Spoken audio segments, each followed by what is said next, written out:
Have you ever felt like your whole life was built on holding everyone else together until you realized you were the one falling apart? For nearly 8 years, I've been the dependable one in my family, the one who stepped up when things got hard. When my younger brother Ethan got into college, my parents couldn't afford the full cost, so I started covering what financial aid didn't. It wasn't just tuition. Textbooks, living expenses, and more slowly fell onto my shoulders. And because I still lived at home and worked full-time at a warehouse, my income became part of the household budget. But recently, something inside me started to shift. I began to imagine a life that was mine, a life where I could finally go back to school and pursue a real career, something beyond the daily grind of loading pallets and dodging forklifts. I was tired of being the safety net, the planner, the financial backup. So I made the decision. I would stop contributing to Ethan's college starting next semester, and I'd enroll in school myself. It was terrifying and exhilarating. When I told my parents, the reaction wasn't just anger, it was fury. They accused me of being selfish, of abandoning the family after all they'd done for me. I tried to explain that I needed to think about my future, that I couldn't put my life on hold forever, but they weren't hearing it. The shouting escalated until I left the house for a walk, shaking with guilt and confusion. Later,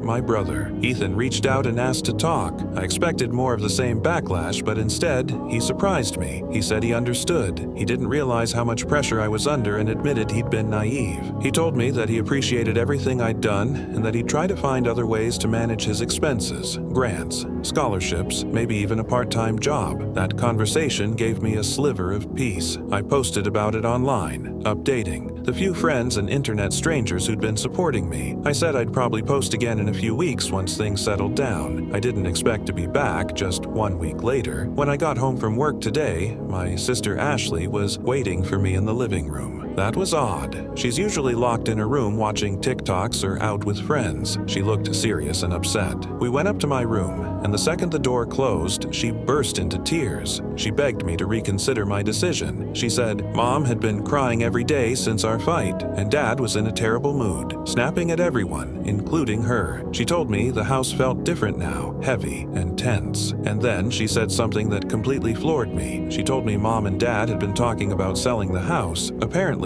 without my financial contributions, they're worried they won't make the mortgage or cover Ethan's college. Oh, expenses. Ashley overheard them talking late at night. They didn't tell me directly, probably out of anger or pride or both, but the idea that my decision could cause my family to lose their home shook me. I'd never been told I was that essential to their financial survival. Ashley cried harder, saying she was scared about what would happen when she needed to go to college in 2 years. She asked why I couldn't just help until Ethan graduates. It's only 1 more year, she pleaded. I sat in my room after she left, paralyzed by guilt and doubt. I started wondering, am I being selfish? What's another year or two if it keeps my family from losing everything? But then I thought, what happens after that? Ashley goes to college, then what? I keep helping until she graduates too? That's another 4 years. By then, I'd be nearly 35, 10 plus years at the warehouse. No degree, no career, just debt and burnout and resentment. Still, the thought of my family losing their home makes me feel like a monster. In desperation, I called my old friend Jeremy, someone who's known me since high school and wouldn't sugarcoat things. I told him everything. He listened quietly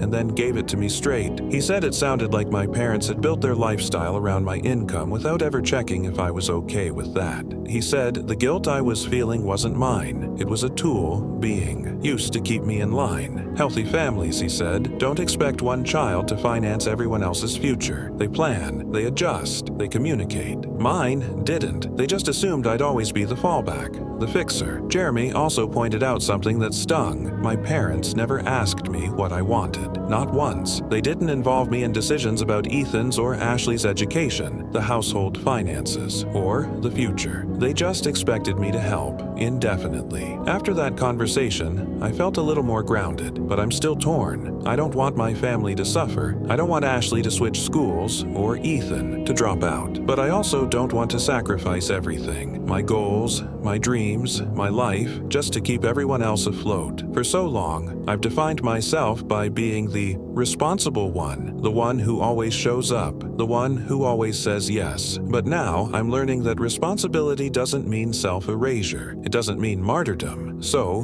what do I do? Do I stick to my decision and reclaim my future, knowing it might cause real hardship for my family? Or do I keep sacrificing for a few more years, knowing I may never get the chance to start over? I don't have an answer yet, but I do know this. For the first time in a long time, I'm asking what I need, and maybe that's the first step toward becoming the person I'm meant to be, not just the person everyone else needs me to be.